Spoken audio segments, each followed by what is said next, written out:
Baik, bismillahirrahmanirrahim. Assalamualaikum warahmatullahi wabarakatuh. Waalaikumsalam. Waalaikumsalam warahmatullahi wabarakatuh. Baik, di kesempatan kali ini kita akan masuk di konsep hipotesis ya. Jadi setelah kita tahu bagaimana statistik deskriptif kemarin, kalau di dalam manuskrip atau penelitian biasanya orang menyebut sebagai univariat analisis atau analisis univariat. Nah, untuk masuk ke sesi selanjutnya yaitu analisis bivariat ya, minimal 2 variabel, kita memerlukan pemahaman mengenai apa itu konsep hipotesis ya. Konsep hipotesis ini harus dipahami jelas dari eh, keingintahuan lebih dalam dari data yang telah diperoleh di univariat. Jadi ketika ada variabel yang kita teliti di univariatnya menunjukkan suatu hal yang menarik gitu ya, untuk ditelusuri lebih lanjut karena, apa, karena futuristik gitu ya, menarik tapi tidak memberikan masa depan ke pembahasan gitu. Jadi garing, bahasa sederhananya tuh garing kalau dilakukan uji hipotesis atau ditelusuri lebih jauh hubungannya, relasinya, korelasinya, asosiasinya. Itu, rasa-rasanya garing, jadi tidak usah semua variabel yang kita dapat itu dianalisis lanjut begitu ya, atau statistik, analitik, ada juga yang menyebutkan statistik inference ya. Nah, basic-nya adalah pemahaman mengenai hipotesis gitu ya. Jadi hipotesis itu seperti itu ya, rata-rata di buku-buku bahwa topiknya kita minimal sudah tahu ya, apa itu estimasi lah minimal estimasi awal mengenai rata-rata yang diperoleh dari univariat ataupun persentase kalau dia datanya kategorik ya. Misalkan berapa persen ibu yang hamil mengalami anemia, nah itu kan, dalam bentuk persen kategorik gitu, padahal aslinya HbA itu dikumpulkan kalau dari data lab adalah numerik gitu ya. Tapi karena satu dan lain hal di-recode atau di-coding ulang menjadi kategori anemi di bawah 10 dan tidak anemi di atas 10 gram per desiliter gitu, itu contoh. Jadi, eee, mahasiswa diharapkan bisa memahami yang pertama bagaimana sih menuliskan gitu ya. Kalau di dalam paper, di dalam skripsi, di dalam yang sifatnya kampus, berbasis kampus, skripsi, tesis, disertasi itu, eee, strukturnya baku gitu ya, penulisannya itu tidak bisa ngarang gitu. Maksudnya format dan notasinya itu sudah umum gitu, tidak nyeleneh bikin kode sendiri gitu ya, simbol sendiri, tidak begitu. Tapi, distandarkan atau diseragamkan.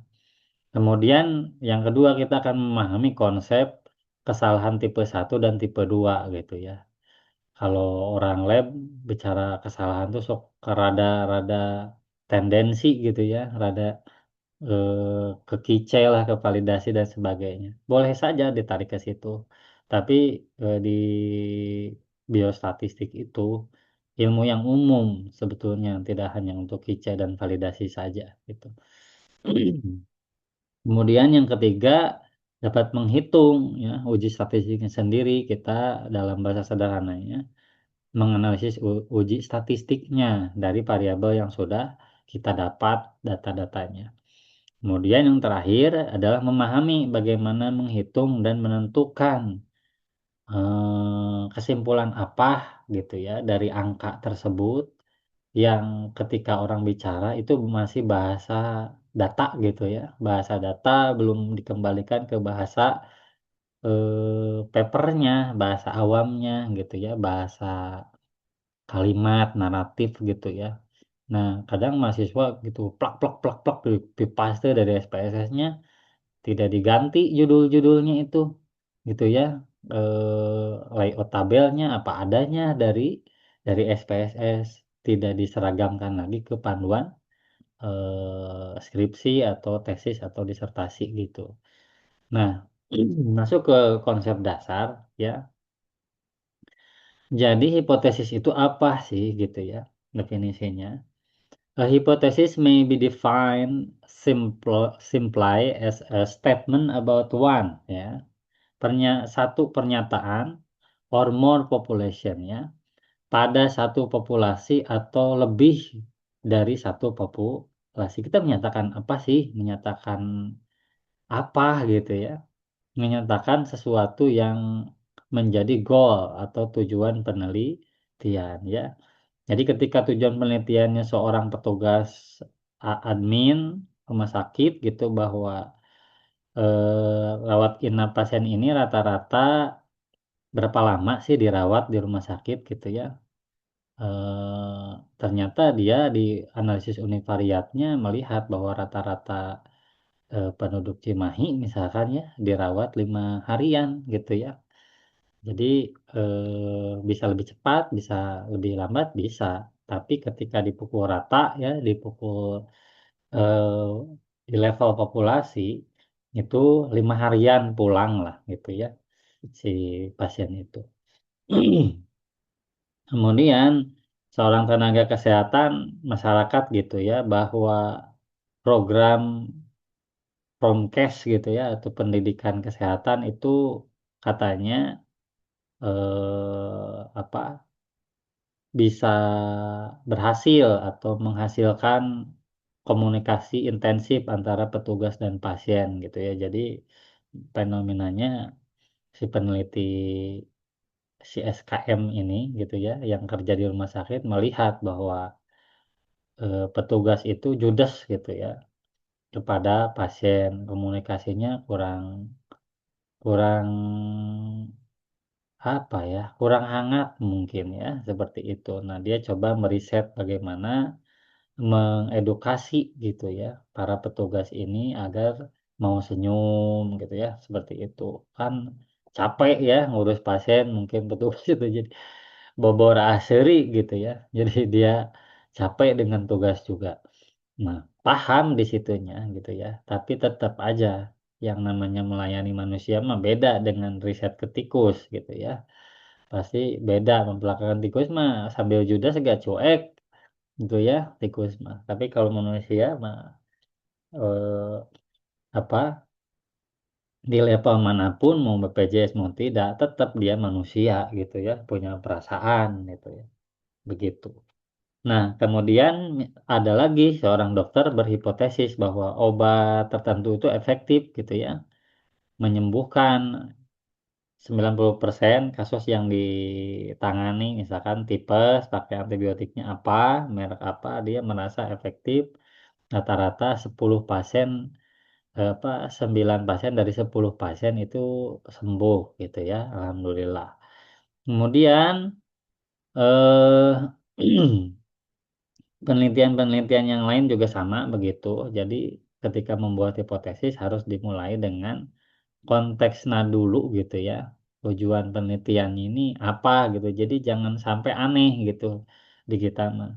Tujuan penelitian teh bisa diubah karena dapat datanya begini gitu ya. Jadi boleh sih kalau di awal proposal kita memprediksi dulu bahwa data yang tersedia begini-begini kemudian dibikin judul sih boleh saja gitu ya. Tapi dalam konteks proposal namanya juga proposal mungkin bisa yang asalnya masih menganggap ini mudah didapat datanya ternyata agak susah kemudian sedikit memodifikasi cara pengumpulannya gitu ya yang asalnya random jadi nggak random dan sebagainya itu sedikit banyak bisa mengubah gitu ya mengubah hipotesis gitu jadi asalnya berasumsi kalau nggak normal datanya di non parametrik tapi kan jadi beda gitu ya itu hipotesis. Kemudian apakah betul mengganti hipotesis tersebut juga serta-merta mesti mengganti tujuan penelitiannya gitu ya. Mengingat sifat dari parametrik dan non parametrik itu beda gitu ya. Nah, jenis-jenis hipotesis gitu ya. The research hypothesis is the conjecture or supposition that motivates the research. Harusnya ya, harusnya. Hipotesis penelitian itu, ya jadi yang pertama, hipotesis itu hipotesis penelitian, ya. Yang kedua, hipotesis itu statistical hipotesis. Jadi ada yang disebut hipotesis riset, ada yang disebut hipotesis statistik, ada dua gitu ya. Nah, kalau riset terkait judul dan tujuan penelitian gitu ya. Nah, itu Anda yang lebih tahu yang akan penelitiannya gitu ya. Nah, seharusnya sudah bisa mengarah statistik riset ini, apa hipotesis riset ini ke hipotesis statistik gitu ya. Tadi udah harus kebayang ini nanti bakal ini variabelnya, memberikan uji statistik bakal ini, teknik homogenisasi subjek atau populasinya bagaimana biar tidak ada populasi yang tidak diharapkan, tidak terpilih gitu ya. Itu masuk ke dalam penelitian. Itu harus benar-benar sudah dibuat hipotesis risetnya ya. Kemudian di statistik hipotesis itu kebanyakan adalah notasi-notasi statistik yang relate atau yang nyambung dengan uji statistik yang akan dipilih. Nah, begitu ya. Jadi bagaimana Pak di bab 3 apakah kita perlu mencantumkan dua-duanya? Tergantung pembimbingnya sih kalau saya lihat. Kalau pembimbingnya lintas prodi seperti dari Kesmas kadang pembimbing satunya atau perawat mereka lumrah menggunakan dua hal ini ya, ada hipotesis riset dan hipotesis statistik gitu. Nah, detailnya bagaimana? Ya, rupa-rupa juga gitu ya. Ada yang langsung statistik, ada yang statistik enggak gitu ya. Hipotesis riset dikalimatkan gitu ya. Jadi, hipotesis riset bukan, hipotesis statistik juga bukan gitu. Jadi, itu hipotesis jenis yang mana? Ya, maksudnya kebanyakan rada-rada harusnya kan global kalau hipotesis riset gitu. Tapi ini mah ada perbedaan HB sebelum dan setelah gitu kan. Itu rada mengarah ke riset hipotesis gitu, tapi di bawahnya udah rata-rata gitu sebenarnya gitu.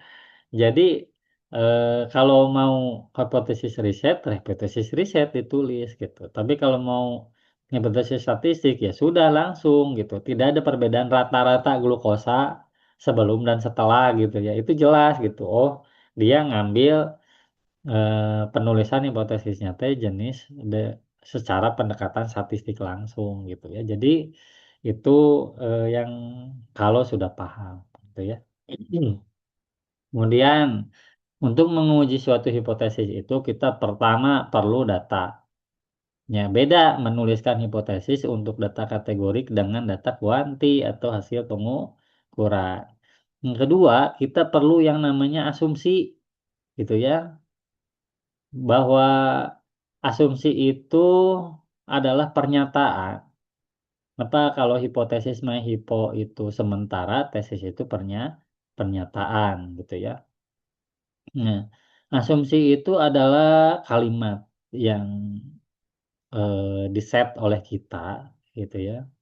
Misalkan bisa ke asumsi statistik, bisa ke asumsi hipotesis riset bisa ya. Contoh, saya mau melihat hubungan antara eh, HbA1c gitu ya pada orang yang diabetes di bawah 5 tahun dan di atas 5 tahun. Asumsinya apa? Diagnosis diabetesnya sudah ditentukan oleh rekam medis, ya, dalam hal ini oleh dokter, oleh klinisi. Karena kita tidak bisa mendiagnosis secara klinis. Kita pun hanya bisa mengukurnya di lab gitu. Nah, asumsi tersebut menjadi hal penegas gitu ya, menjadi kalimat yang tidak usah kita riset gitu ya. Beda dengan penelitian yang kolaboratif seperti misalkan saya TLM-nya, kemudian Dokter Amel sebagai klinisinya bareng, ayo Pak I, kita penelitian. Nah, oke Dok, kita bagi tugas gitu ya. Dokter mendiagnosis klinisnya, saya meriksa labnya. Nah, datanya itu menjadi data primer ya. Dokter ngumpulin data dalam bentuk diagnosis, misalkan diabetes tipe 2 gitu dari dia. Nah, itu pengertian diabetesnya menjadi bukan asumsi karena di riset gitu ya. Karena diperiksa oleh dokter gitu. Nah, tapi kalau asumsi ini pekerjaannya tuh melekat, tetapi tidak usah kita kerjakan gitu ya. Tidak usah kita kerjakan. Hipotesis kalimat juga, kalimat justru ini harus kita kerjakan. Nah, di kita mah kadang kebalik gitu ya. Variabelnya kuesioner aya 20 pertanyaan. Ya, ada 20 pertanyaan. Tapi variabelnya mah 2. Ya, variabel definisi operasionalnya mah 2 penelitiannya. Hubungan HbA1c dengan kejadian anemi gitu. Simpelnya variabelnya 2 gitu. Tapi di belakang di kuesioner ada ditanya apakah ibu ada riwayat talasemi gitu, ada dan bla bla bla bla bla bla. Terus saya bertanya kan, itu kuesioner buat apa kalau variabelnya sudah ada 2 gitu dan itu yang dihipotesis. Yaitu untuk menegaskan Pak bahwa yang bersangkutan itu tidak punya kelainan genetik gitu. Berarti Anda riset gitu atau eh, mau jadi asumsi kan sebenarnya dia talasemi juga harusnya didiagnosis oleh dokter, bukan oleh kita gitu. Makanya Anda periksa tidak dia osmotic fragility-nya atau MCP-MCHC-nya. Tidak, cuma ditanya. Dari sifat pengumpulan datanya aja ditanya. Ari kamu talasemi henteu kan gitu. Dari cara pengumpulan datanya aja tidak valid gitu ya. Jadi validnya gimana? Pakai rekam medis validnya. Jadi asumsi itu dicantumkan. Kalau di skripsi mah kadang dosen-dosen menjelaskannya apa? Batasan penelitian cenanya batasan penelitian gitu. Padahal tidak semua pernyataan yang kita uji di hipotesis itu harus suatu keterbatasan gitu ya. Misalkan saya menuliskan asumsinya pasien sudah eh, atau tidak sedang mengalami terapi allopurinol gitu. Allopurinol kan obat asam urat gitu. Tapi ini bisa menyebabkan dehidrasi misalkan karena punya efek diuresis gitu. Nah, asumsi ini semakin cerdas gitu ya, semakin menukik gitu kalimat yang dipakainya. Jadi yang real aja gitu. Jadi semua kalimat bisa dikumpulkan, bisa. Asumsi bisa 20 kalimat ya. Pokoknya kriteria pasiennya begini, begini, begini, begini, begini. Itu semua asumsi. Diambil dari rekam medis. Apa iya pertanyaannya kamu punya akses ke data rekam medis sebanyak itu? Bisa akses ke obatnya, bisa akses ke lamanya, usianya, tanggal lahirnya, dan sebagainya. Apakah seperti itu? Jadi asumsi yang banyak juga tidak serta-merta disebut baik riset itu ketika banyak asumsi, gitu ya. Nah, itu contoh asumsi risetnya, gitu. Yang mahasiswa tulis kriteria inklusi dan eksklusi, gitu ya. Itu sebenarnya kalimat asumsi, karena Anda tidak merisetnya, gitu ya. Yang tidak menguji dengan H0 dan HA-nya, tidak. Gitu. Tapi Anda seyakin itu bahwa kondisinya akan seril itu gitu. Ini benar adalah orang yang udah diabetes lebih dari 5 tahun. Buktinya apa? Ditanya gitu ya. Kata dia. Walaupun di dalam pertanyaan itu ada yang namanya bias recall ya. Ada bias menjawab. Pasien itu bisa lupa, bias recall namanya. Atau pasien itu bisa berbohong gitu ya. Untuk menutupi privasinya gitu. Makanya rada-rada dihindari gitu ya, orang-orang yang riset itu menggunakan instrumen atau kuesioner yang sifatnya pertanyaan yang cenderung ditanya gitu, kemudian hanya satu pertanyaan gitu, langsung aja to the point gitu. Padahal ada tekniknya untuk melihat seseorang ini berbohong atau tidak, kita minimal harus menguji dengan 3-5 pertanyaan gitu. Contoh, apakah ibu stres gitu? Kan melihat hubungan antara gula darah dengan stres seseorang. Mahasiswa nanyanya, apakah ibu stres? Langsung the point aja gitu. Nanya gitu. Nah, tapi orang yang paham psikologi nanyanya nggak gitu. Ibu suka healing nggak dalam 10 hari terakhir atau seminggu terakhir gitu. Dia lupa gitunya.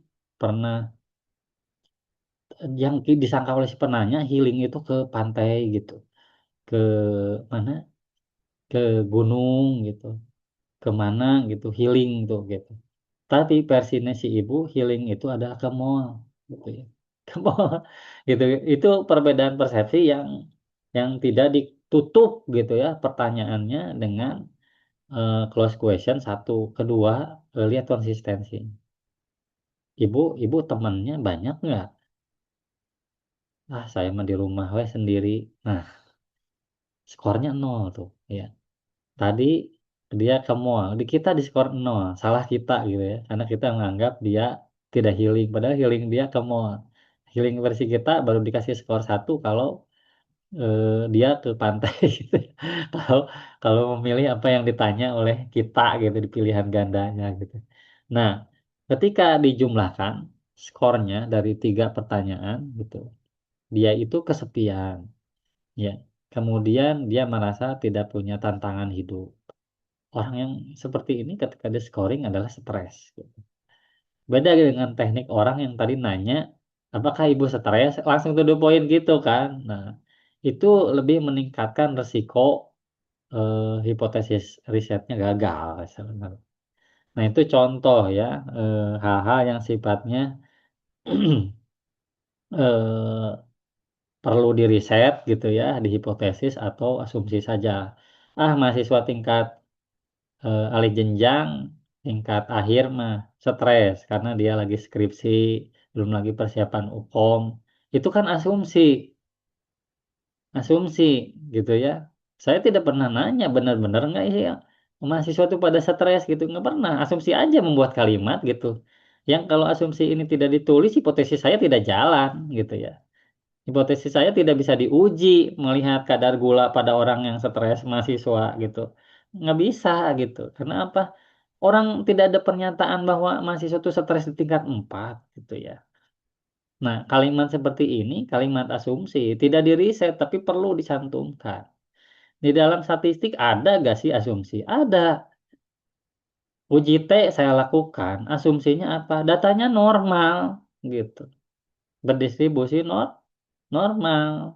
Namun tidak diuji normalitas, kira-kira kita bisa memilih tidak uji statistik ini parametrik atau tidak? Tidak bisa. Jadi asumsi itu adalah sesuatu yang kalau tidak ditulis, kalau tidak dinyatakan, ya, hipotesisnya menjadi bingung, tidak bisa ditentukan. Nah, harus seperti itu. Jadi asumsi yang baik itu yang seperti apa? Bukan banyak sedikitnya kriteria, tapi logisnya pengambilan kesimpulan di saat hipotesis ini dipilih. Apakah ada perbedaan atau tidak? Apakah ada korelasi atau tidak? Itu biasnya selesai di asumsi. Ya, oh, kesimpulannya tidak ada hubungan antara gula yang tinggi dengan stres mahasiswa. Kesimpulan ini tuh menjadi ngambang karena apa? Tidak ada asumsi yang dibangun gitu ya. Ini saya riset pada anak tingkat 1 dari hasil risetnya. Di sini kan gagal membuat asumsi berarti dia itu. Karena tidak ada alasan logis kenapa harus sampai berangkat ke riset hipotesis statistik menguji antara hubungan stres dan gula gitu ya. Nah, itu. hal-hal yang harus dipahami. Kenapa saya selalu bertanya ke mahasiswa, asumsinya apa Anda mau menarik kesimpulan H0 ini? Dan semua kesimpulan itu pasti ada konteks gitu ya, ada kondisi. Nggak bisa dipukul rata, pokoknya mah setiap nu diabetes setiap yang stres gulanya tinggi aja. Nggak bisa dipukul rata, tergantung. Stresnya stres apa? Apakah hormonal gitu ya? Jangan-jangan dia memang stresan orangna gitu ya, parnoan, jadi mudah naik gulanya gitu.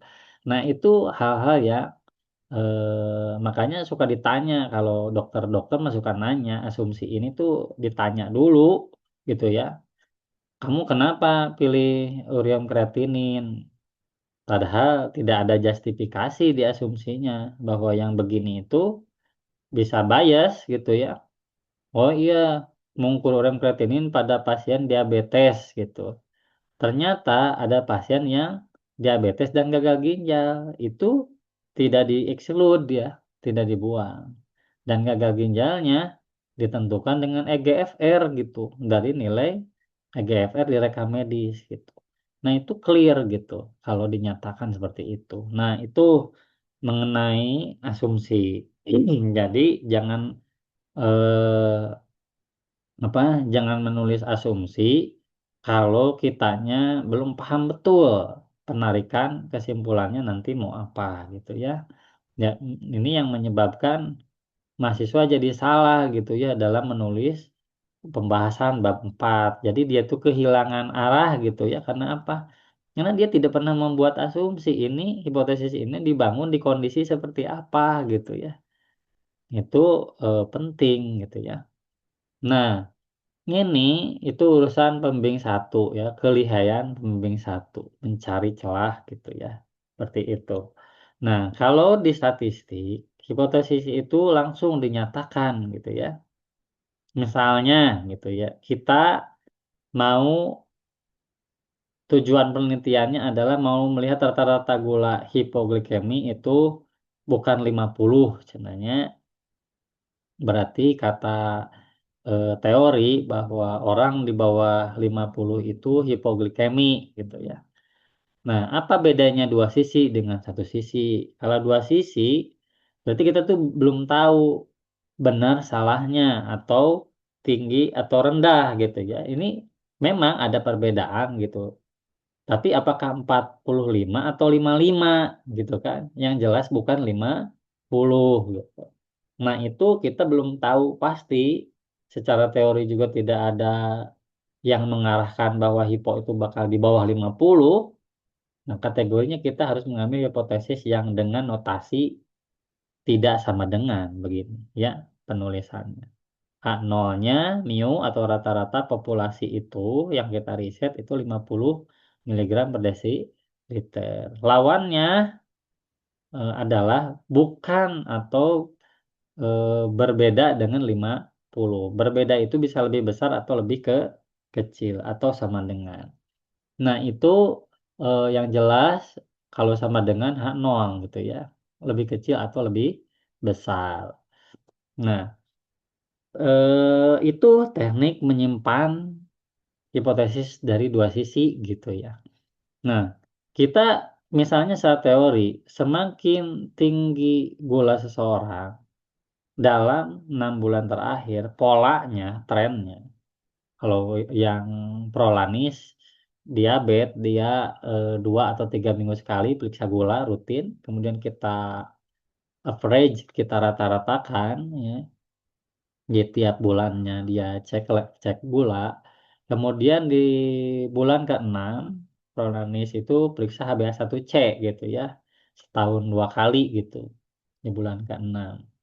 Nah, itu kita lihat polanya, dibandingkanlah, apa, rata-rata glukosanya dengan HbA1c. Kita berpikiran bahwa bakal lebih, semakin tinggi gulanya, maka HbA1c-nya juga makin tinggi. Nah, itu kita sudah bicara risetnya satu arah gitu ya, bahwa kita itu beranggapan ya, kalau masih hipotesis, mu-nya lebih dari 50.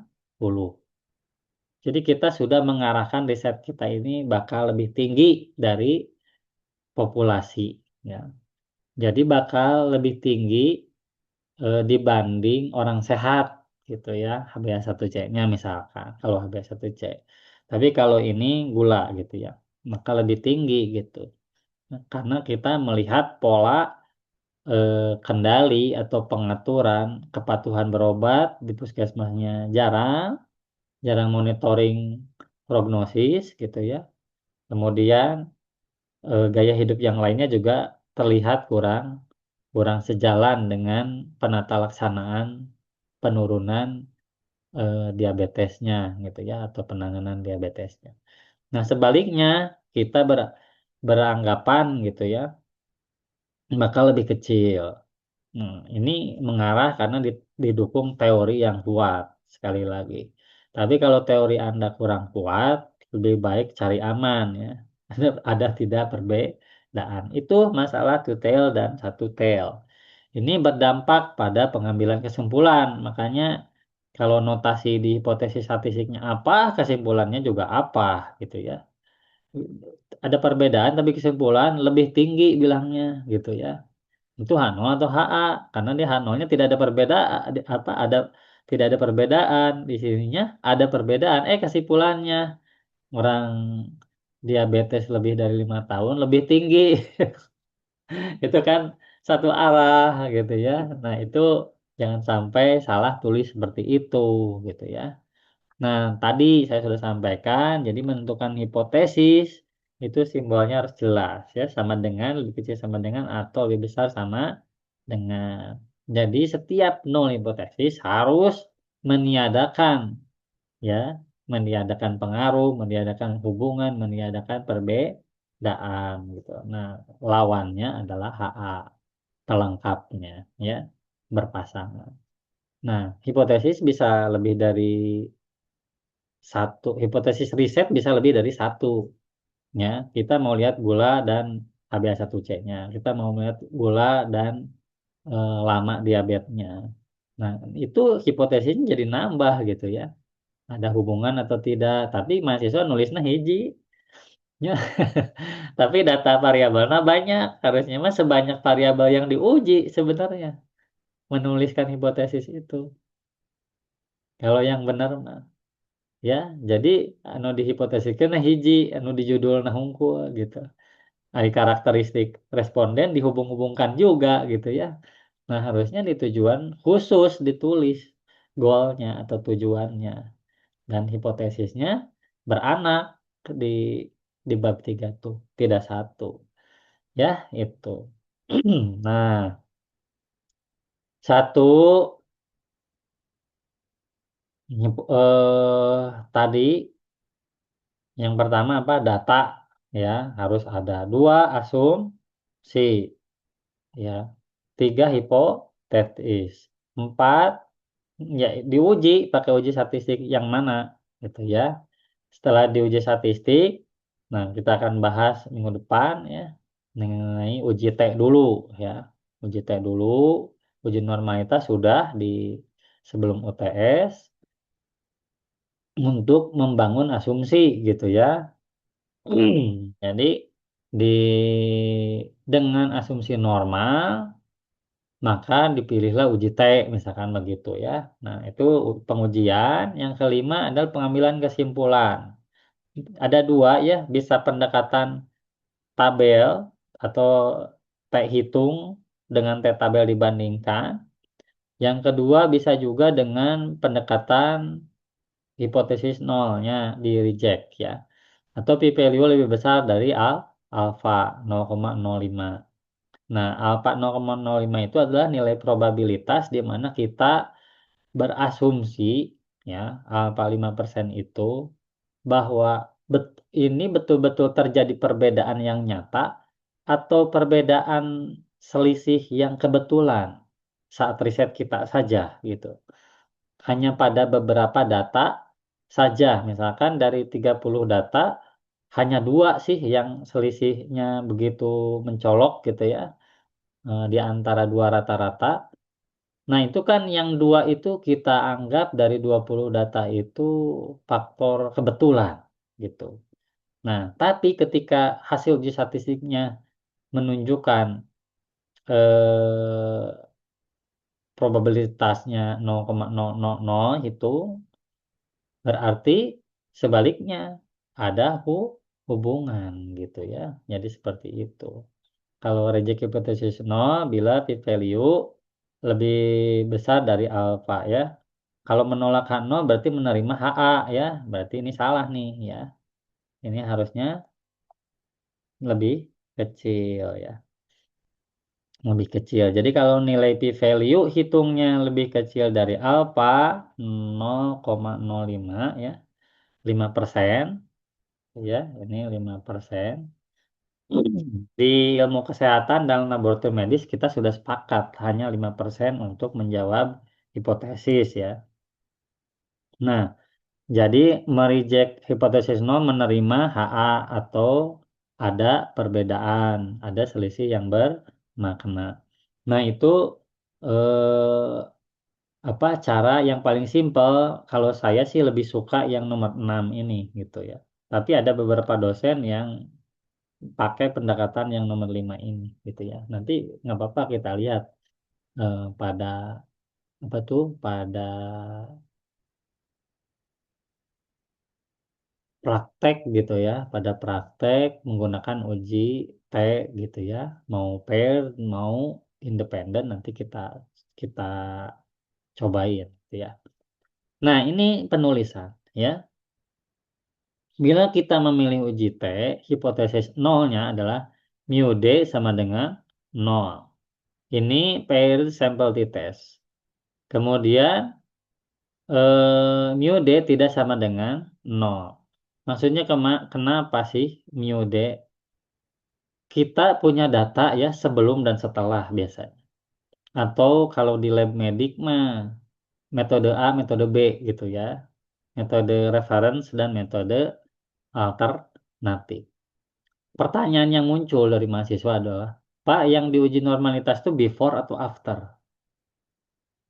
Ya, before atau after? Kan dua-duanya data numerik tuh, gitu ya. Before-nya atau after-nya yang diuji normalitas. Jawabannya salah, ya. Jawabannya yang diuji normalitas adalah deltanya. Maksudnya gimana deltanya, mu D-nya? Kita punya 20 data gitu ya. Kita punya 20 data sebelum dan setelah. Nah, kalau misalkan judulnya adalah pemberian tablet FE atau tablet penambah darah gitu ya. Nah, ini eh, sebelum itu lebih rendah kan karena posisinya makanya dikasih tablet penambah darah teh supaya naik HB-nya gitu. Nah, berarti diselisihkan tuh after dikurang before. Nah, dapatlah selisihnya tuh masing-masing data. Nah, selisih data ini semua dirata-ratakan ya. Negatif positifnya jangan jangan dibuang ya. Jangan dibuang aslinya ya, aslinya. Karena aslinya ada yang jadi naik, ada yang konstan, ada yang malah jadi turun gitu ya HB-nya. Secara teoritisnya harusnya naik dikasih obat penambah ini penambah darah HB-nya. Oh, ini malah turun.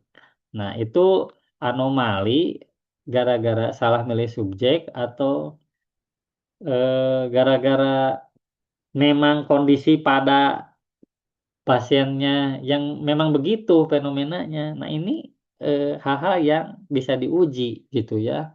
Apakah keraguan tersebut itu by change atau memang real gitu ya, memang faktanya memang suka begitu. Makanya suka ada di farmasi itu obat yang adverse effect gitu ya. Ada yang ketika dia banyak makan lebih dari dosis yang seharusnya malah berbanding terbalik gitu. Contoh gitunya gula. pemeriksaan gula pada orang yang sebelum dan setelah makan bawang putih gitu. Nah, dibagi dua gitu ya. Ada yang 1 siung, ada yang dibagi tiga. Ada 1 siung, 2 siung, 3 siung gitu. Nah, ketika yang 1 siung naik gitu ya gulanya. Kemudian 2 siung naik gulanya tuh dari sebelum makan gitu ya. Nah, pas dilihat polanya pada orang yang 3 siung itu negatif ya. Malah dia turun gulanya. Nah, ini adverse effect ya. Jadi tidak selamanya semakin banyak makan itu menaikkan gitu. Tapi malah kelaparan gitu ya. Malah adverse effect gitu. Malah dia lapar. Ditanya orangnya lapar tuh. Lapar, lapar pisan gitu ya orangnya. Jadi ternyata kalau mau makan bawang karena kan dia berpikir dengan makan bawang itu antibiotik gitu ya. Yang flu bisa sembuh, yang ini bisa sembuh gitu. Pengen cepat sembuh niatnya sih dari dia, tapi malah terjadi adverse effect gitu. Efek terbalik ya anaboliknya jadi lapar gitu ya. Harusnya kan dia gulanya naik sedikit perlahan tidak menimbulkan apa-apa gitu. Tapi kalau gulanya jadi rendah gitu berarti kan dia kelaparan, hipo gitu ya. Nah, hal-hal begini tuh eee, baru ketahuan gitu ya, baru ketahuan kalau memang diriset. Nah, makanya begitu ya kalau udah penelitian, kita itu betul-betul jangan langsung nge-judge ini data buruk atau riset salah atau apa, tapi kita bisa cerna. Jadi jawabannya atas soal yang tadi uji normalitas yang mana yang diuji normalitas bukan before, bukan after, tapi deltanya yang pakai Kolmogorov Smirnov itu, ya, itu. Oke, kita lihat ya, saya coba demoin datanya agak cepat. Ini waktunya masih ada atau habis? Masih Bapak, masih panjang. Masih panjang ya, bisa habis 12 ini. Oke, yang kedua uji T independen ya. Biasanya dipakai untuk 2 kelompok yang berbeda orang, gitu ya. Berbeda orang. Kalau before after itu orang yang sama diukur 2 kali, gitu ya. Seperti itu. Atau kalau di lab mah serum yang sama diperiksa 2 alat, gitu. Itu paired t-test. Ya, tapi kalau independent sample t-test tuh 2 populasi yang benar-benar beda. Cowok dan cewek kan orang yang berbeda, gitu ya. Nah, seperti itu. Nah, ini penulisannya tidak ada perbedaan rata-rata yang signifikan kelompok 1 dan 2. Lihat notasinya mu 1 sama dengan mu 2. Notasi matematisnya. Kemudian H1 atau HA-nya mu 1 tidak sama dengan mu 2. Ini ya. Di dalam UJT independen ini lumrah lebih suka menggunakan tidak sama dengan ya. Karena mutually eksklusif karena berasal dari populasi yang masing-masing eksklusif tersendiri gitu ya. Nah, seperti itu. Kemudian di ANOVA karena lebih dari 2 kelompok, penulisannya adalah tidak ada perbedaan rata-rata antara kelompok 1, 2, dan 3, dan seterusnya. Kalau 5 kelompok berarti tulis 5. Ya.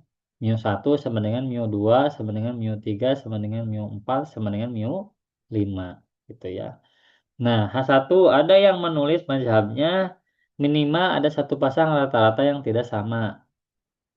Nulisnya mu I tidak sama dengan mu J. Bisa begitu, satu. Bisa ditulis lima-limanya. Kalau mu 1 adalah kontrol, mu 1 tidak sama dengan mu 2. Mu 1 tidak sama dengan mu 3. Mu 1 tidak sama dengan mu 4. Mu 1 tidak sama dengan mu 5. Itu eh, penulisan HA-nya gitu ya di one way ANOVA. Kemudian di post hoc gimana nulisnya? Dilanjutnya. Mu I sama dengan mu J. Jadi tidak ada perbedaan dengan kelompok kontrol ya. si kelompok manapun. I itu adalah kontrol, J itu kelompok apa saja gitu ya. Nah, nah ini yang paling sering dituliskan. Jadi kalau ada analisis ANOVA termasuk di situ kebanyakan yang eksperimental itu seharusnya sih ditulis hipotesisnya ya. Tapi jarang ditarulis gitu. Tapi eh, secara manuskrip gitu kalau dibikin jurnal, di jurnal rata-rata tidak mencantumkan matematis seperti ini. Cuma dalam konteks akademik saja di universitas ya.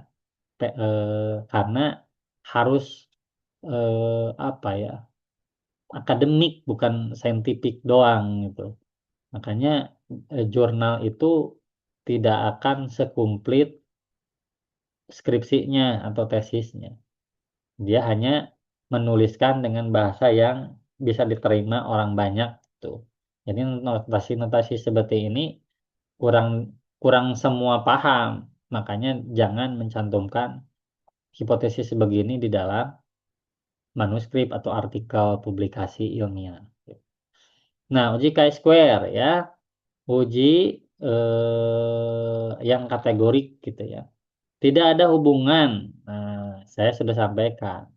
Kalau di Inggris kan, chi-square itu bukan relationship, bukan correlation, bukan.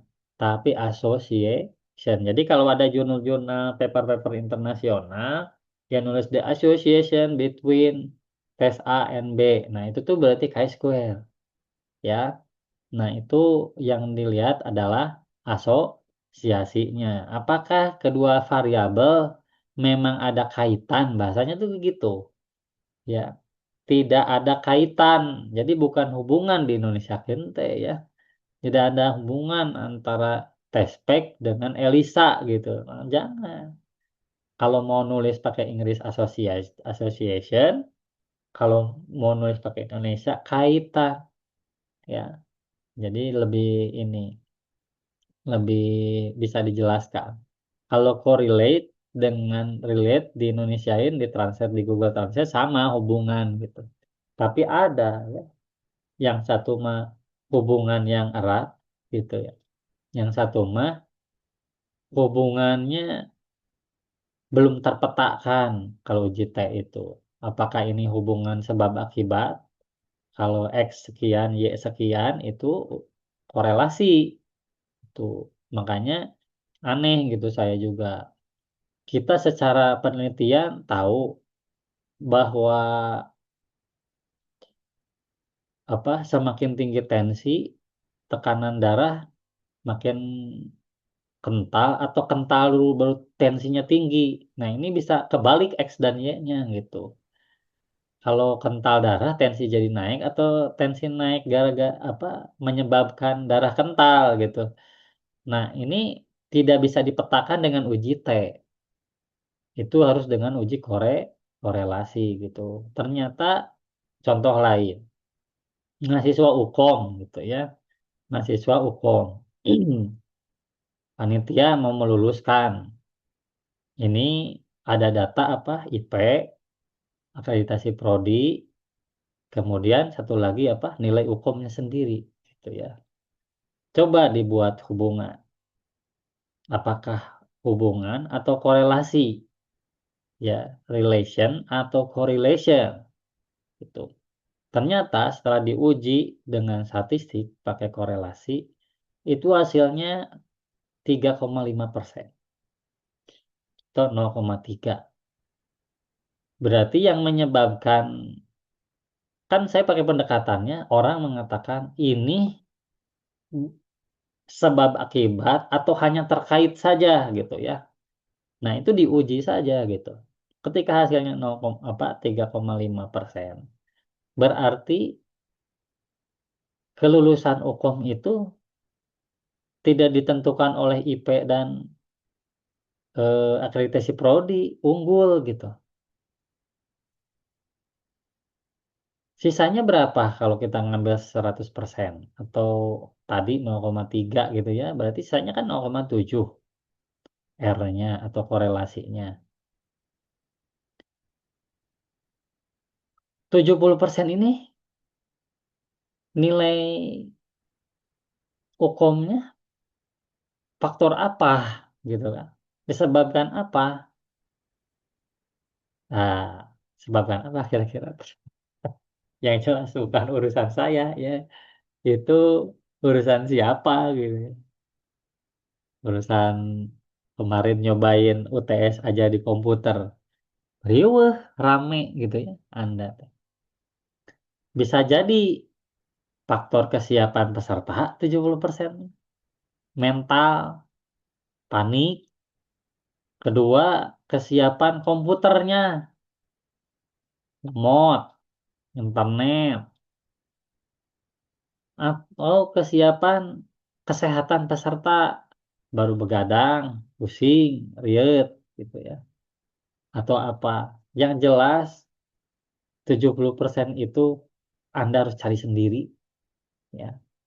Kenapa hukum saya jelek atau nilainya tidak lolos gitu ya. Nah, yang jelas kita akhirnya mengambil kesimpulan bahwa hukum itu menggunakan nilai murni. Jadi akreditasi prodi kita tidak lihat ya. Terus IPK Anda mau opat juga mau dilihat mau. Karena terbukti IP yang tinggi tidak berkaitan dengan lulusnya seseorang gitu. Nah, akhirnya kita sepakat bahwa nilai UKOM untuk periode 2 atau yang reguler di periode 2 atau Juni atau Juli itu menggunakan nilai murni. Dapat berapa skor dari komputernya, kemudian Anda dinyatakan lulus sesuai NBL nilai batas passing grade-nya. Ya, karena beberapa profesi sudah tinggi passing grade-nya, PLM aja yang terus rendah passing grade-nya. Passing grade-nya 41 aja tidak lolos ya. Orang lain udah 60 passing grade-nya. Profesi-profesi yang lain, di kedokteran, di gigi dan mulut, ronsen semua. Apakah soalnya yang sulit gitu atau apa? Tidak tahu juga ya. Nah, yang jelas begitu ketika kita mau melihat ini hubungannya sebab akibat atau cuma keterkaitan gitu. Kalau chi-square itu hanya untuk melihat keterkaitan, bukan cause and effect gitu ya. Bisa dipandang sebagai hubungan sebab akibat ketika uji chi-square ini didesain cohort ya. Tapi yang saya lihat dari skripsi-skripsi Anda, uji chi-square-nya itu Anda desain di cross seksional ya. Cross seksional itu satu spot, satu waktu selesai gitu. Kalau case control 5 tahun ke belakang atau 5 tahun ke depan dipantau dua kelompok ya, kelompok sakit dan sehat dipantau dari satu RT gitu ya. Nah, itu kelihatan memang hubungan sebab akibatnya bisa dinyatakan ujinya mah sama pakai KSWL. Kemudian muncul nilai odds ratio atau R ya. Kemudian kalau dia cohort bisa baca hasilnya di RR, relatif risk ya.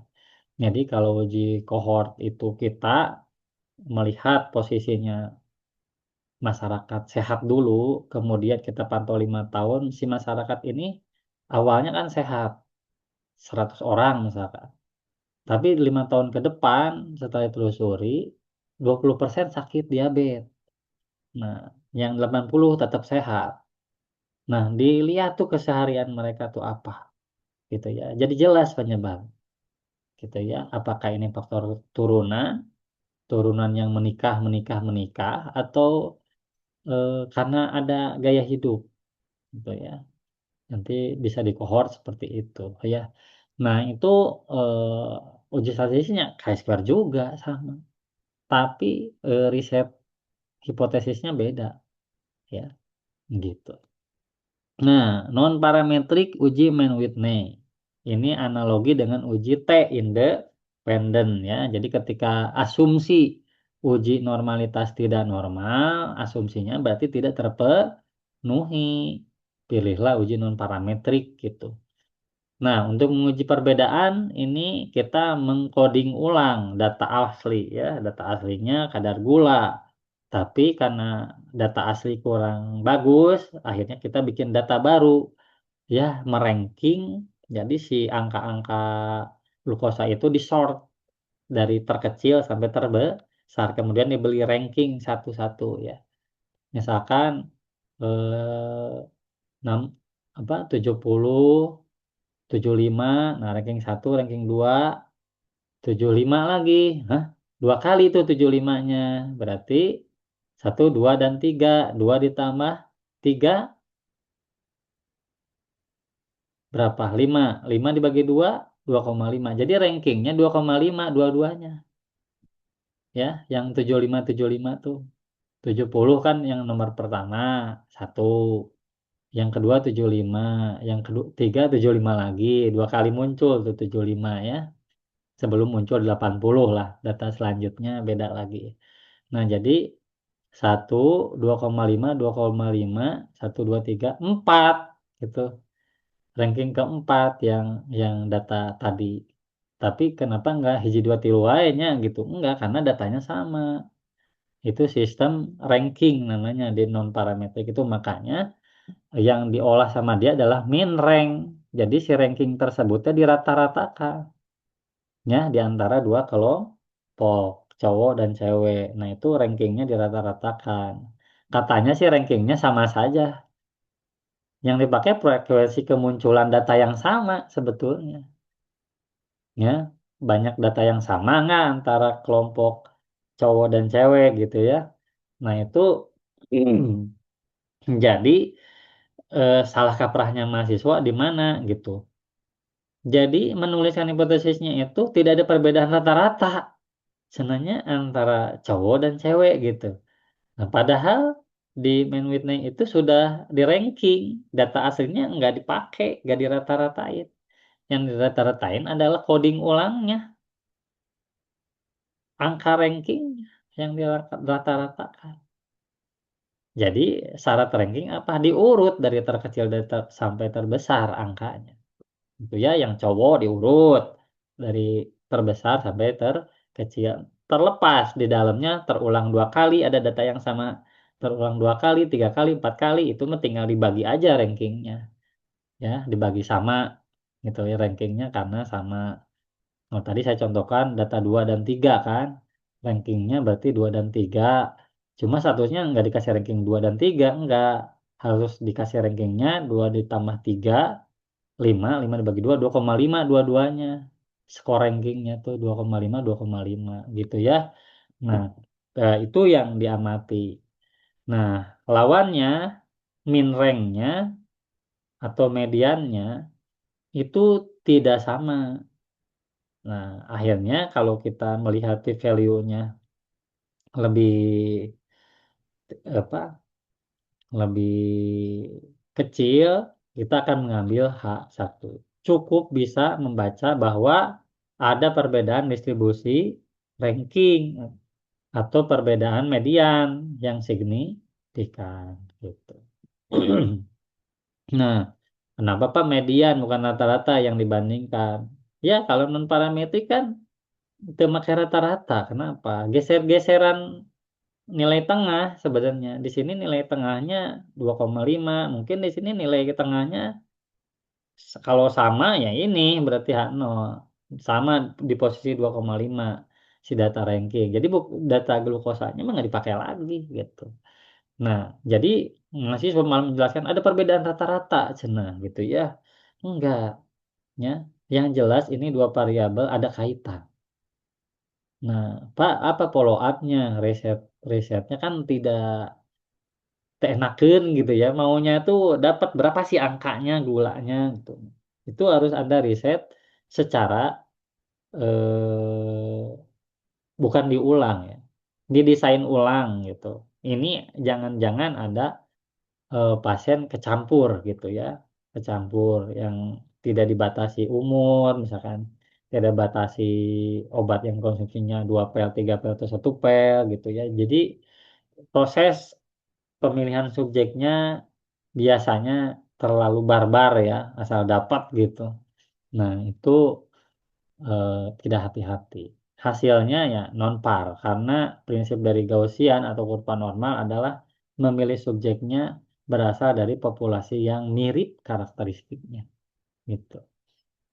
Nah, Rasuah Walis itu alternatif untuk ANOVA penulisannya notasinya lihat. Ini M1 sama dengan M2 sama dengan M3. Kalau tadi 5 ya kita contohkan sama dengan M4 sama dengan M5. Nah, ini sama, boleh. Kalau M1 adalah kontrol, M1 tidak sama dengan M2 atau min rank atau median, satu tidak sama dengan median data kedua. Nah, itu cara penulisannya. Ya, McNemar nih yang paling banyak dipakai di lab ya. Di lab itu kalau uji T berpasangan untuk perbandingan dua reagen, dua alat dengan sampel yang sama, ya. Jadi kalau misalkan saya mau periksa dari serum itu Tubex dan Widal, kan dari sampel yang sama, ya. Tubex dan Widal. Kita lihat sama-sama untuk ngecek febris atau panas ya pada pasien gitu. Nah, itu prinsipnya adalah tidak ada perubahan proporsi yang signifikan. Jadi persentasenya kalau yang positif di ELISA gitu ya, di Widal, apakah sama dengan persentase yang positif di apa tadi Tubex gitu ya. Nah, jadi persentase atau proporsi yang disasar gitu ya di notasinya. B sama dengan PC ya. Jadi ini kategorinya biner, harus dua positif negatif. Jadi kalau positif satu, positif dua, positif tiga itu nggak bisa pakai McNemar ya. Tetap kita harus kategorikan sehat dan sakit saja gitu. Positif satu, dua, tiga, satu, dua kita anggap positif aja udah. Jadi syaratnya harus biner gitu. Nah kalau tidak biner, kumaha Pak? Kekeh mau yang tiga begitu. Nah bisa pakai chi-square dengan teknik bukan person chi-square ya. Disebutnya tuh ada yang lebih dari tiga kategori ada tuh ya. Lebih dari dua, sorry, dua kategori. Kalau dikotomi kan satu nol atau satu dua gitu, dua kategori saja. Nah, kemudian penulisan korelasi ya. Hipotesis nol ini to ya sama dengan nol. Tidak ada korelasi. Yang ini penulisannya ada korelasi. Jadi kalau key value-nya lebih kecil dari 0,05, kita jangan nyebutnya tidak ada hubungan, jangan. Justru kalau lebih kecil dari 0,0 kita harus bilang ada korelasi linier. Ya, ada korelasi bahasanya. Jadi bukan ada perbedaan Pak, cenah. Eta teh naon ya, ada perbedaan. Ini kan jelas rek ngabandingkan alat supaya alatnya bisa dipakai. Nah, jadi beda kan gitu dipahami ku dosen penguji atau reviewer atau pembimbing yang teu paham.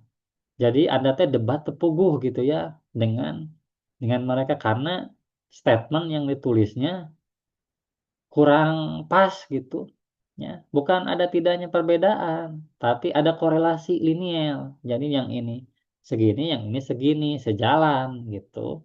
Itu justru harus di value-nya uji korelasi itu nilai R itu harus 0,00 ya, di bawah 0,05. Bagus malah. Iya mah karena dia karena uji T mikirnya ada perbedaan Pak, jelek alat teh. Nah, Pak, salah Kak, kaprah gitu. Nah, uji korelasi juga bisa tidak normal atau non parametrik. Tekniknya dengan uji korelasi Spearman ya. Ini jadi jangan khawatir, semua bisa diselesaikan. Tapi tidak akan sedetil mencari berapa selisih perbedaannya. Jadi jangan harap dengan uji non parametrik bisa ngomong kayak gitu. Karena yang dilihat adalah rank sekali lagi. Jadi kita gak bisa lihat selisih rata-rata. Kalau uji T kelihatan rata-rata kelompok satu, 2. Korelasi kelihatan yang person itu. X berapa, Y berapa. Jelas. Ya, makanya di beberapa teori validasi itu yang dipakai adalah korelasi regresi atau parity test. Jarang merekomendasikan korelasi Spearman. Ya. Karena apa? Karena butuh nilainya. Apakah mean difference-nya, perbedaan selisihnya ini bermakna klinis atau tidak? Rilis angka masalahnya ke pasien. Tidak melihat hubungan, gitu ya. Semata. Nah, itu yang paling penting. Nah, bagaimana kalau saya mau memprediksi?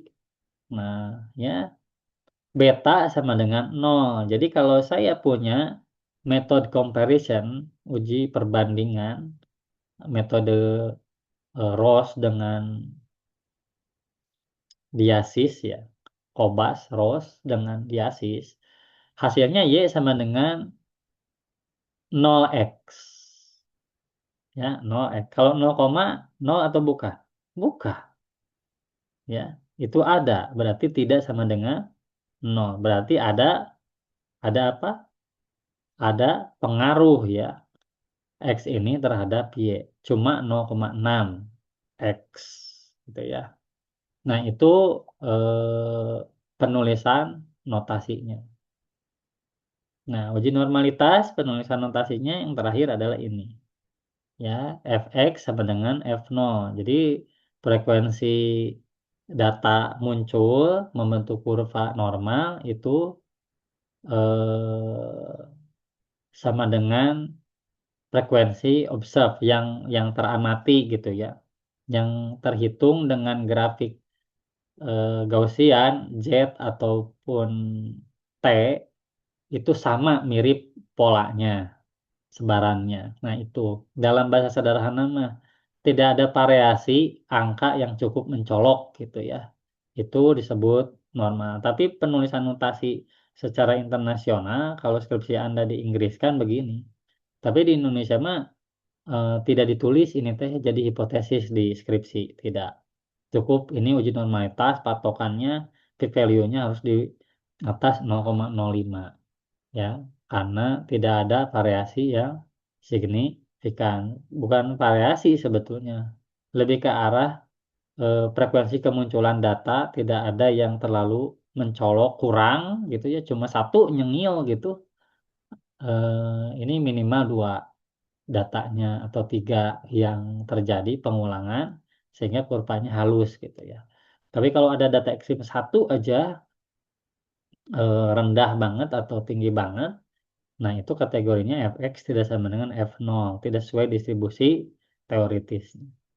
Nah, jadi ini kurang lebih keterangannya ya. Jadi kalau Fx itu distribusi kumulatif dari data sampel yang kita punya, kalau ini mah dari hasil persamaan matematik. Jadi polanya data kita dengan pola matematik itu berdekatan, gitu ya. Ketika dibuat kurva secara matematik di SPSS, nah ya, menggambar objek. Nah, ini data kita. Nah, nu teoritis kieu ya. Jadi hampir sama polanya dengan yang kurva Z atau T gitu ya. Nah, ini yang teori, yang ininya nol. Data kitanya maka misalkan gula 120 misalkan. Ini yang nol itu kan nilai Z-nya. Iya. Nah, dia membentuk begini sama.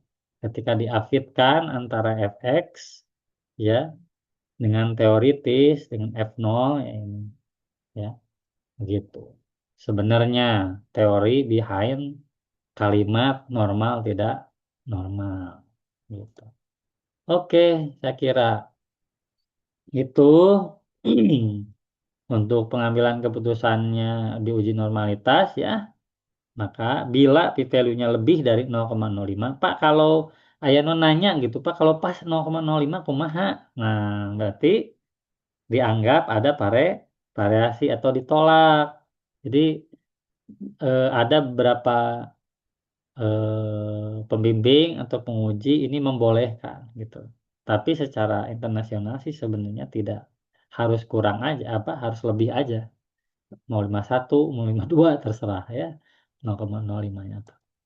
Oke, nah ini PR silakan Anda olah ya. Nanti PPT-nya saya kirim ke grup.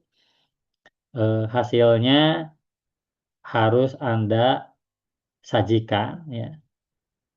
Harus Anda sajikan, dicoba diperiksa ya. Atau mau saya demokan satu. Izin Boleh. Pak, contohin dulu boleh. Contohin dulu. Terus soalnya dikerjakan nanti ya berarti. Nggak apa-apa ya. Oke, ini ada dua. Saya coba minimize dulu ya SPSS-nya.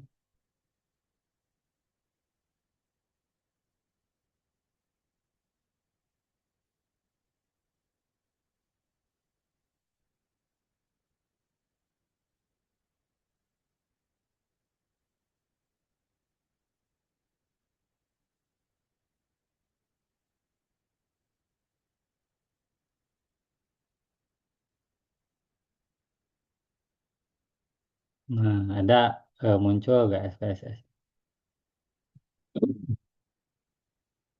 Share screen saya muncul nggak? Muncul, Pak. Oke, nah Muncul ini Pak. kan sudah diinstal SPSS-nya. Tampilan awalnya cuma dua ya, cuma dua. Ada data view, ada variabel view. Kalau ini untuk membuat variabel gitu. Nah, kalau ini untuk input data gitu ya, untuk input data. Nah, variabel view-nya kita buat saja.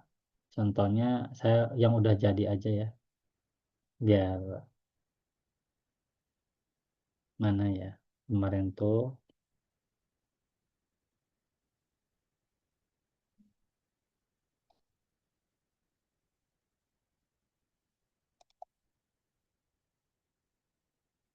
praktek ya, foldernya teh udah diisian ya sama saya. Oh ini. Nah, kita coba yang parametrik dulu. Jadi bagaimana cara membuat variabel ya. Oke, muncul nggak share screen-nya? Muncul, Pak. Nah, jadi yang pertama kita ketik ya di sini kita ketik nomor gitu ya. No. Gitu. Nah, ini tipenya numerik ya. Numerik karena SPSS itu lebih suka yang berbentuk kode angka gitu ya. Desimalnya 0 karena kita butuhnya tanpa desimal ya. Jadi kita setting 0. Kemudian ininya biarkan saja karena nomor satu dan nomor 2 itu kita anggap yang kualitasnya sama, substansinya tidak ada beda antara responden 1, 2, 3 sama-sama responden yang punya harga diri yang sama gitu ya. Tidak usah di grading dengan ordinal. Kalau kelompok, ya ini kita klik, kita ketik kelompok begitu. Nah, ini kita tetap setting numerik, tapi kita kasih values ya, kita klik itu. Nah, kita ketik satu di sini, kemudian ketik di sini kontrol gitu ya, diketik biasa. Kalau belum masuk sih ini kita buang dulu lah ya. Nah, ini kita ketik satu, terus kita ketik kontrol ya, kelompok kontrol. Yang kedua kita ketik kelompok intervensi atau yang diberi perlakuan. Tuh ya. Ingat ya, ini desainnya pre-post tuh ke pinggir ya, jangan ke bawah, ke sini jangan ya. Ini kita sudah bagi kelompok. Kenapa sih harus ada kelompok kontrol ketika kita melakukan pre dan post? Untuk melihat apakah ini mempunyai selisih efek ya, efek dari intervensi kita atau tidak. Jangan-jangan gitu ya. Ini juga punya selisih gitu. Yang sama deh dengan ini berarti tidak punya efek sebenarnya. Ada perbedaan atau tidak itu kita ukur di mana efeknya ngebedain kontrol dan intervensi gitu ya. Nah, kita punya datanya seperti ini, silakan diinput gitu ya. Ini desimalnya kita setting 1 karena HB ya. Kemudian ini scale karena keluarnya kita pakai alat ya. Alat. Jadi kita samakan. Kelompok ordinal jelas ya. Yang intervensi harusnya berbeda. Jadi saya setting ordinal karena dia akan diberi sesuatu ya, diberi sangobion misalkan. Nah, kalau ini kan tidak dikasih apa-apa, harusnya konstan gitu ya, tetap HB-nya. Dalam seminggu dikasih obat gitu. Nah, yang ini mah dikasih ada kenaikan atau tidak kita lihat ya. Nah, yang langkah pertama adalah kita suka bertanya, Pak, uji normalitas nu mana kan itu ya. Uji normalitasnya yang pre apa yang post atau dua-duanya gitu. Nah, terus sekaligus atau di list menurut kelompok. Nah, kan gitu pertanyaannya. Jelas nggak suara saya? Isi tidak jelas. Jelas, Pak. Jelas ya. Oke, kita coba analyze ya. Kemudian kita compare nih. Apa tuh? Jangan. Uji normalitas mah explore ya, explore. Nah, di sini ada dependent list. Berarti yang kita masukkan adalah variabel numeriknya atau yang angka. Nah, ini ya, yang dimasukkan. Ke sini, masukkan dependent list. Pak, boleh gak leukositnya dimasukkan? Boleh, sok aja. Nah, mahasiswa T ada yang melakukan uji normalitas kayak gini. Jadi tidak di grading menurut populasi gitu ya. Ini kelompok kontrol kan orang yang berbeda nih. Yang ini mah ibu-ibu tidak hamil, yang ini mah ibu hamil gitu ya. Jadi beda orang gitu ya. Independen itu gitu. Nah, kita sarankan untuk melihat ya normality plot with test, kemudian histogramnya kita lihat ya. Nah, kemudian statistiknya kita set 95% kepercayaan. Outliernya keluarin ya. Kalau misalkan tidak normal, kita bisa tahu pengacaunya data yang mana gitu ya. Nah, itu bisa kita list. Nah, kita sudah begitu. Kemudian bisa oke, bisa paste. Kalau oke langsung keluar hasil ya. Tapi kalau paste keluarnya sintaks. Nah, kalau saya sudah yakin sudah rapi, biasanya tidak oke dulu. Kalau saya paste, disimpan skripnya, kalau di paste kayak gini. Nah, muncul gak di Anda share screen-nya? Sintaks. Muncul, ada tidak?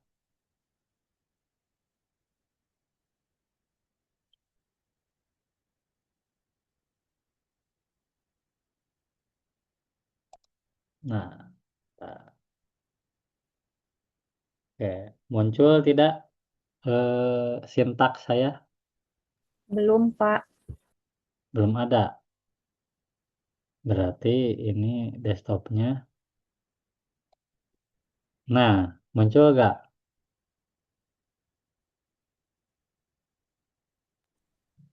Ada, Pak.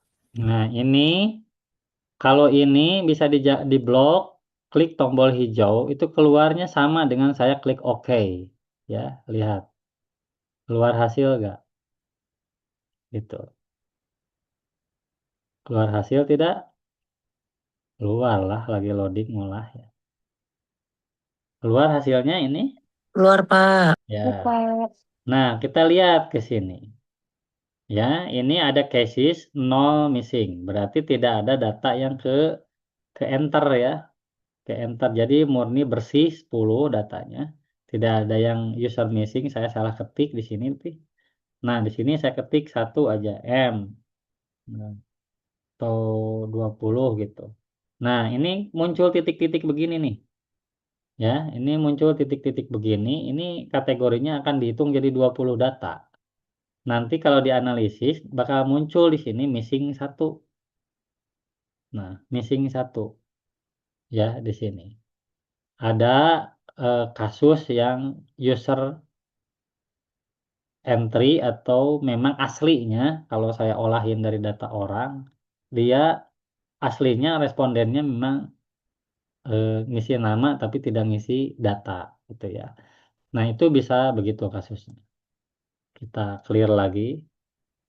Sekarang kita akan fokus baca asumsi pertama, yaitu asumsi normalitas. Mana tadi? Nah, test of normality atau extreme value dulu. Nah, ini beberapa nilai yang ekstrim gitu ya. Ini mana yang highest, mana yang lowest ya. Nah, itu kita bisa lihat ini nanti kalau datanya jelek gitu ya. Nah, ini lihat datanya. Normal tidak?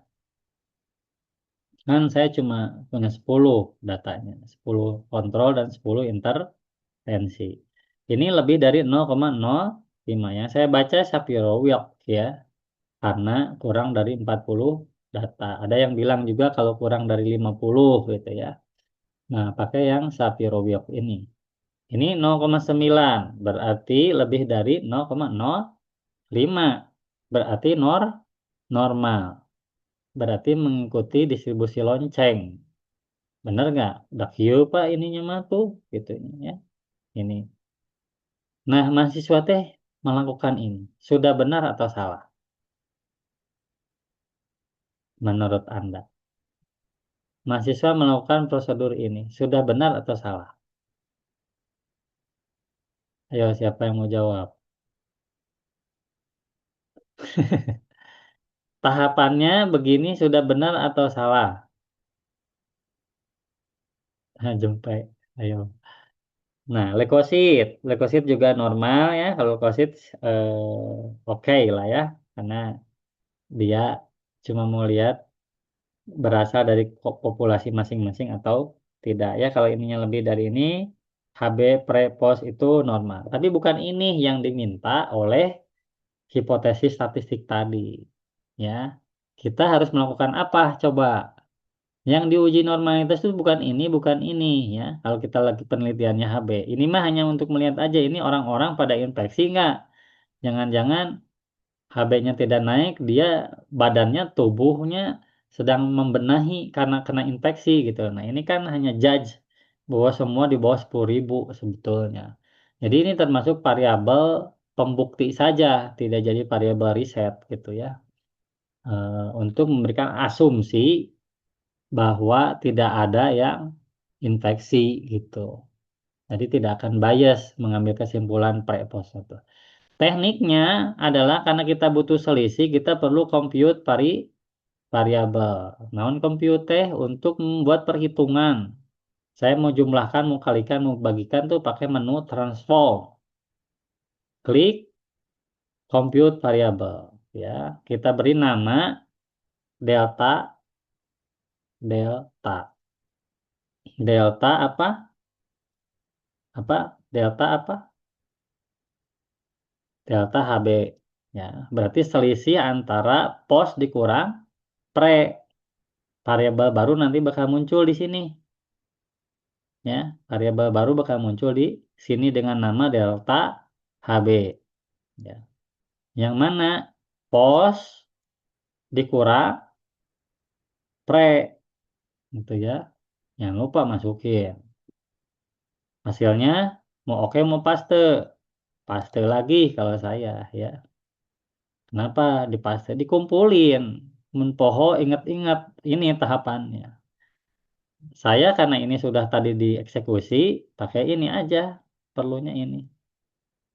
Saya klik running. Keluar gak hasilnya? Keluar gak?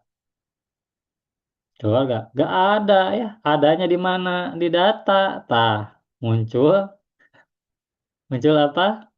Muncul angka baru, variabel baru. Namanya delta.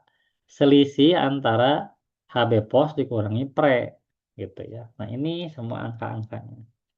Nah kita lihat. Yang pertama kita mau lihat uji normalitas. Nah ini yang diminta tadi kata saya. Uji normalitasnya bukan ini. Ya. Tapi deltanya kalau uji T berpasangan, kalau PLT tes itu begitu, gitu ya. Nah, kita okein aja, kemudian paste ya, kumpulin aja sintaksnya. Ada lagi ya, nah ini.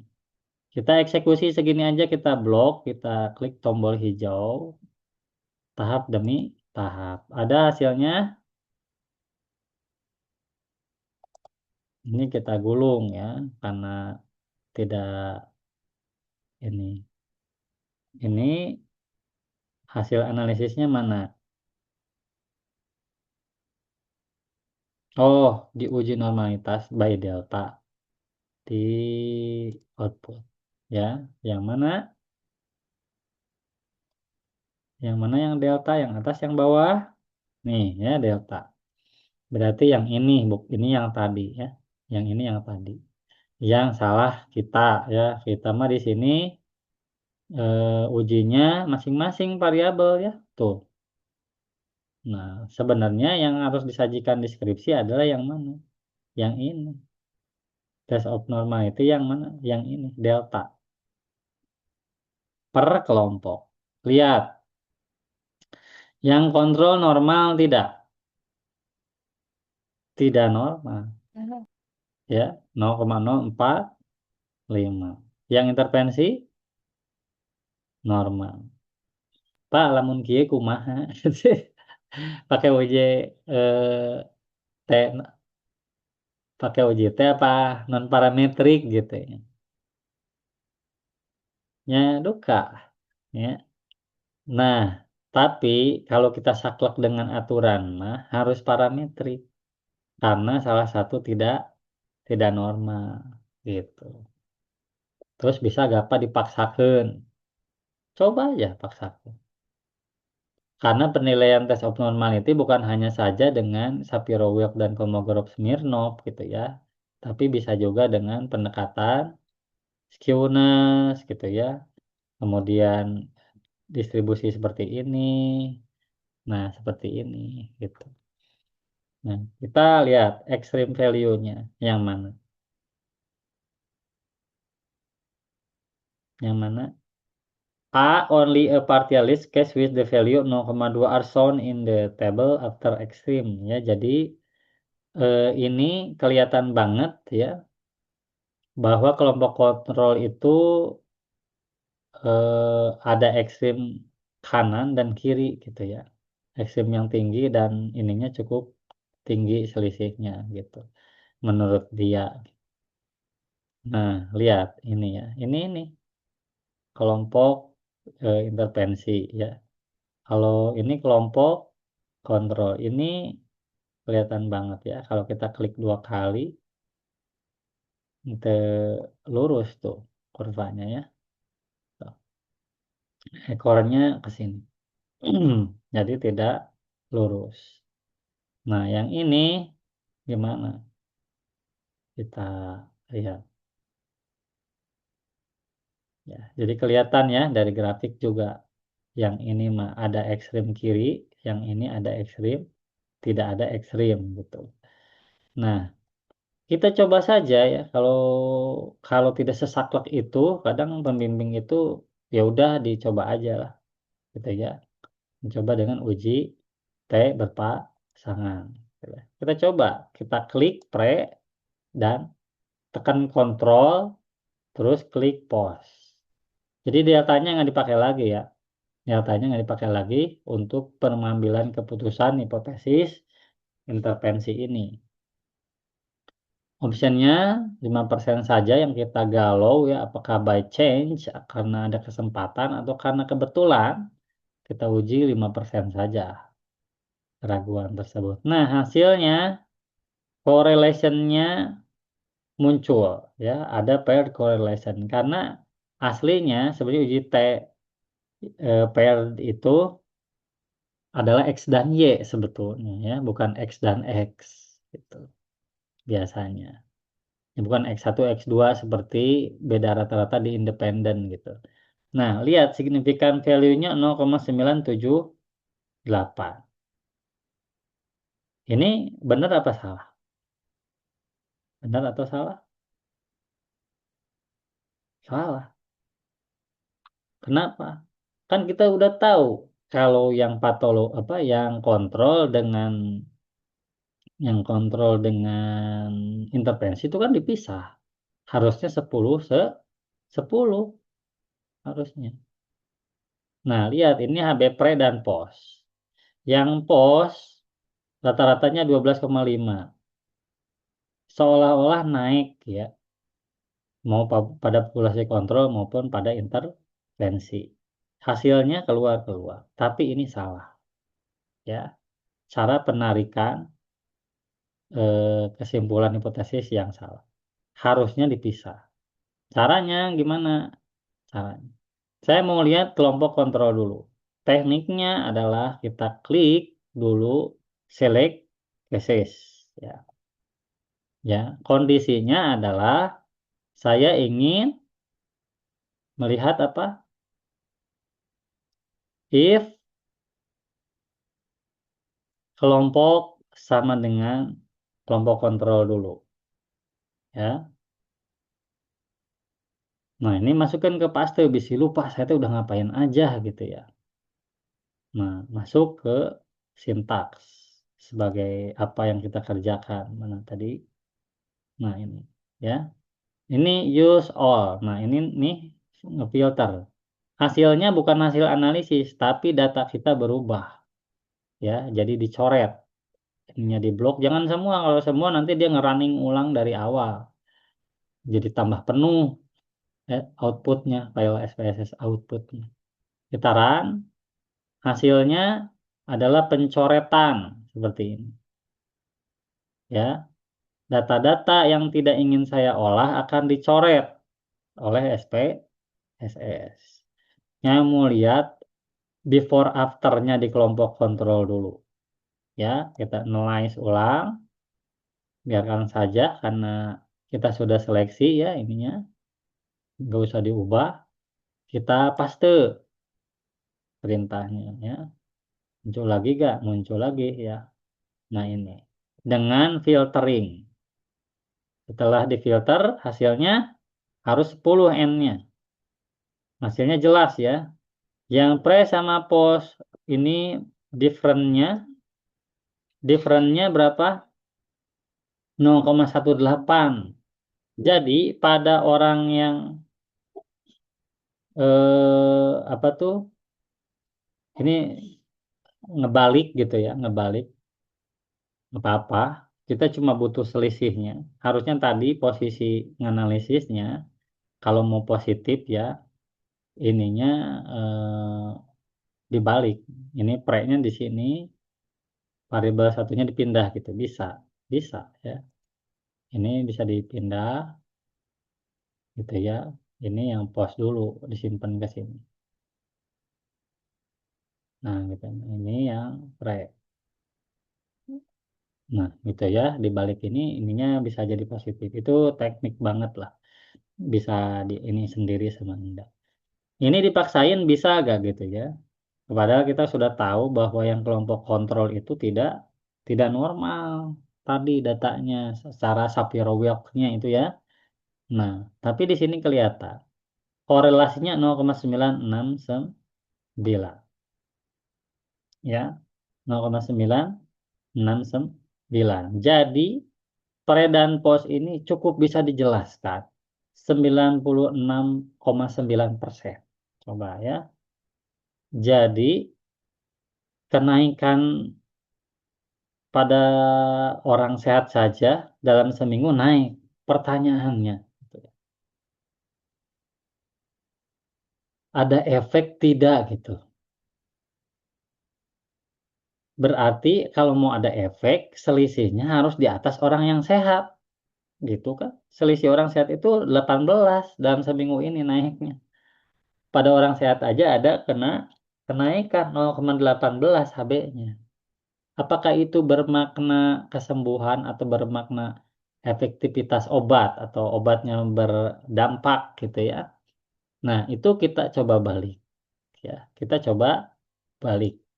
Kita akan select cases yang terbalik sekarang. Yang intervensi kita akan pilih ya. If kelompoknya 2 kan yang intervensi ya. 2 dari mana, Pak? Kan kita cuma kode 1 dan 2. 1 kontrol, 2 intervensi kodenya. Continue, paste aja biar ingat kita teh suka pelupa ya, suka sibuk gitu ya. Naon baheula teh gitu. Tak ada di sini kalau lupa ya. Nah, ini kita use all sama filter sekarang dibalik yang dicoret yang normal ya, yang ini. Kelihatan. Masih kelihatan di layar ya? Masih? Masih, Pak. Masih. Oke, kita coba analyze lagi. Ini mah jelas memenuhi syarat, memenuhi asumsi statistik bahwa datanya berdistribusi normal gitu. Enak kalau yang kelompok ini ya. Nah, ini kita balik ya, bukan eh, tadi harusnya pos dikurangi pre gitu ya. Kita balik. Tadi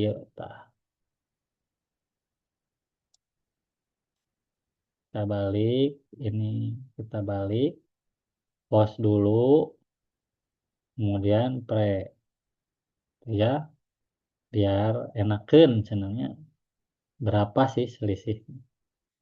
Sudah disintakin ya, dan sudah kita coret, yang kontrol tidak akan terolah. Jadi sebelah 10 orang tuh murni yang kelompok intervensi.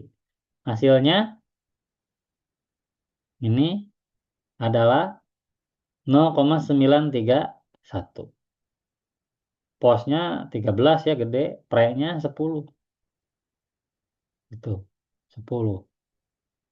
Jadi memang subjeknya dipilih yang dekat-dekat 10 gitu ya. Hampir anemi gitu 10 pre-nya. Kalau orang sehat mah nya tong anemi ya, kudu di antara anemi jeung henteu gitu. Biar ini. Nah, kemudian korelasinya 0,93. Nah, ini disebutnya Pearson correlation. Jadi kalau Anda uji korelasi bisa keluarnya bakal segini juga. Berarti 93% bisa dijelaskan variabel Y itu oleh X. Ya, alias obat itu cukup bisa menjelaskan. Faktor yang 93 itu berarti sekitar berapa? 7%-an ya gitu.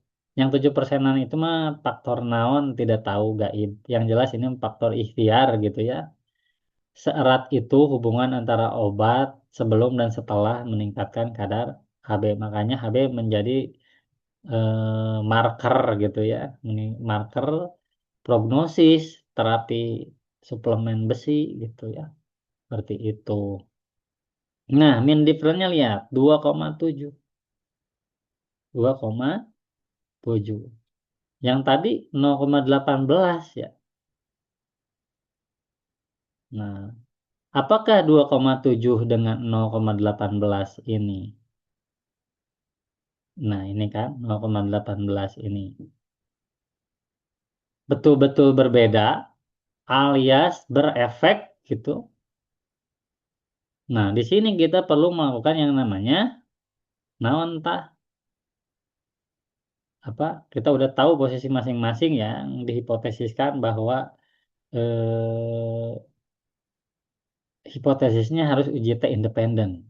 Kalau yang tadi kan uji hipotesisnya semua, yang ini adalah delta. Delta tidak sama dengan 0. Atau delta sama dengan 0 H0-nya. Yang ini juga sama.